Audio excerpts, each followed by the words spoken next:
Everyone looks back on Chapter 2 Season 6, better known as the Primal Season, as one of the worst seasons of all time. But when you actually look at what the season became, it might be one of the most underrated seasons Fortnite has ever had. The season launched on March 16th, 2021 with a new fall-themed island, orange trees, muted lighting, and one of Fortnite's most unique map designs up to that point. We got new POIs like Bony Burbs, the Spire and Colossal Crops, wildlife for the first time, and a surprisingly cohesive primal theme. But there were two reasons people really hated the season and wrote it off right away, which were the Primal Shotgun and the crafting system. The Primal Shotgun was broken at launch, there is no denying it. The time to kill was absurdly fast, the fire rate was way too high, and it was just not fun to play against. This season was frankly pretty unplayable at first, as you would die to a controller player jumping your box every single game with the Primal Shotgun. That frustration defined the first 2 weeks of the season, and most players permanently judged the season based on that initial experience they had.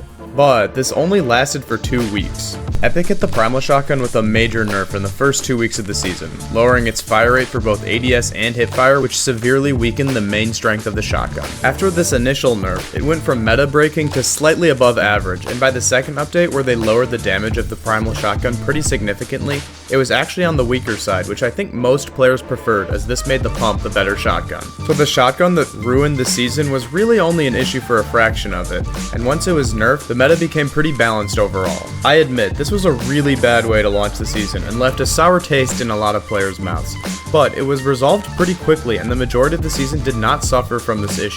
The other major complaint this season was crafting. Players felt the system was clunky, slow, and forced them into using makeshift weapons that, according to them, felt terrible. But when you look at the numbers and how it played out in real matches, the system was far more efficient than people actually remember. Now, before you go and leave an angry comment and click off the video, please hear me out as to why I think this. As a refresher, the way the crafting system worked was that you collected bones from animals and bone-related objects and mechanical parts or gears from cars, trucks, forklifts, and machinery spread across the map. You could also find both gears and bones as floor loot items. These materials were then used to upgrade makeshift weapons, which were weaker guns that naturally spawned from gray through blue. Upgrading increased the weapon rarity by 1 tier and converted it into either a primal or mechanical version. So for example, if you upgraded a green makeshift with 4 bones, it would turn into a blue primal shotgun. So makeshift weapons could turn into the primal versions of their specific gun or into the classic pump, AR, SMG, or a mechanical bow. At launch, every upgrade costed 4 bones or 4 gears, but Epic later changed the system to a 2, 4, and 6 scaling cost depending on the rarity of the makeshift weapon. Here's the part people misremember. Crafting didn't always slow the game down. If you landed near 1 or 2 cars, you could easily upgrade your makeshifts within about a minute, and because upgrading increased the rarity, it was often faster than looting for naturally high-tier weapons. You could reliably enter the mid-game with at least a green or a blue pump almost every single match. They also made a buff to crafting part spawn amounts early on in the season, which made it even easier to upgrade your weapons. The makeshift weapons also weren't as bad as people remember. The makeshift shotgun actually did solid damage after being buffed and had a pretty fast equip time, and it was good enough to a point where sometimes even pros would use the makeshift shotgun over the pump in certain situations. And the AR and SMGs were both totally usable and did okay damage, especially after some small buffs they made early on in the season. More importantly, the system reduced RNG in looting. Instead of hoping to find the weapon that you wanted, you chose it. If you wanted a pump, you were guaranteed to get one as long as you knew where to find gears, and if you preferred the primal, you could craft that instead. I know you have all experienced this, even in Chapter 6 for example, where you just want to get a sentinel pump off spawn, and you keep finding the twin fire auto shotgun or the sweeper shotgun, and it just wastes a ton of your time not finding your preferred shotgun. But since the makeshift was by far the most common shotgun, you could always upgrade in your preferred direction. That flexibility and weapon progression element made off spawn fights way less polarizing, gave players control over their loadouts, and added a really nice layer of item progression that Fortnite really hadn't done before. Personally, I remember landing Slurpy Swamps all the time this season because it had a ton of cars and trucks,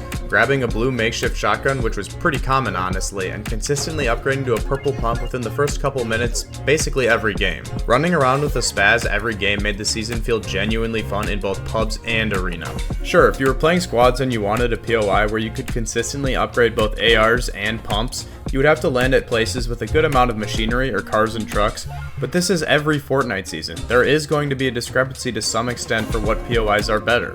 At its core, Fortnite is a shotgun-based game, and being able to use a high-tier shotgun that feels good and fair generally makes a season pretty fun and memorable. Think about it, people really love Chapter 2 Season 4, also known as the Stark season, and a huge reason for that because people love to hot drop at Stark Industries to get purple pumps or gold pumps and chase everyone down in the mid-game with spazzes. While this season didn't have the same hot drop aspect necessarily, the shotgun situation was a huge positive for the season after the primal nerfs.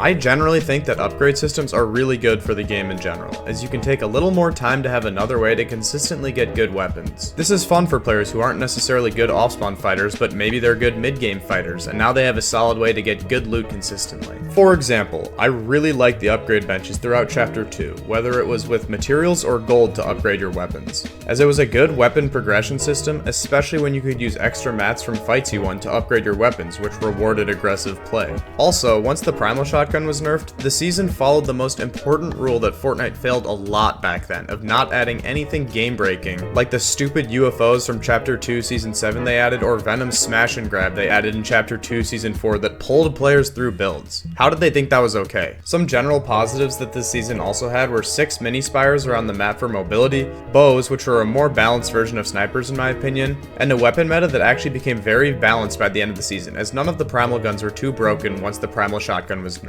I didn't love the special upgrades for the bows, including the explosive bow, flame bow, stink bow, and shockwave bow, but in comparison to a lot of the stuff Fortnite added around this time, these were pretty tame and fairly inconsistent, to where you didn't have to deal with these every single game. The shockwave bow and the stink bow were probably the worst parts of this season, and Fortnite insisted on including fire in the game at this point for some reason, so this season does get a couple points knocked off for that. But shockwave grenades were vaulted in competitive, which is a massive plus, as they're the most unskilled get out of jail free card Fortnite has ever added.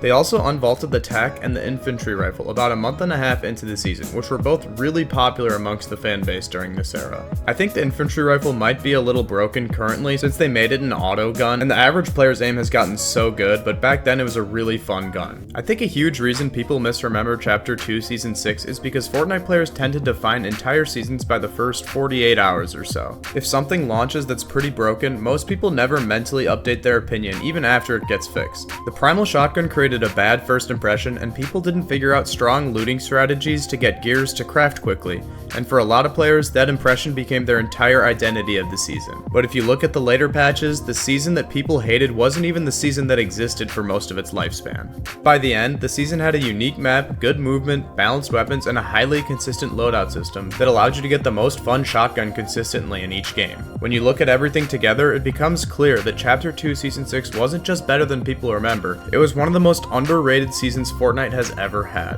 I have some of my fondest memories playing with my friends this season once they fixed the primal shotgun, and I really wish more people gave it a fair shot after Fortnite adjusted it. If you want to be featured in one of my upcoming videos, comment your Fortnite hot takes so I can react to them. They can be about competitive or not, and if you are interested in what makes Chapter 7 Season 1 good or bad, click the video on the screen.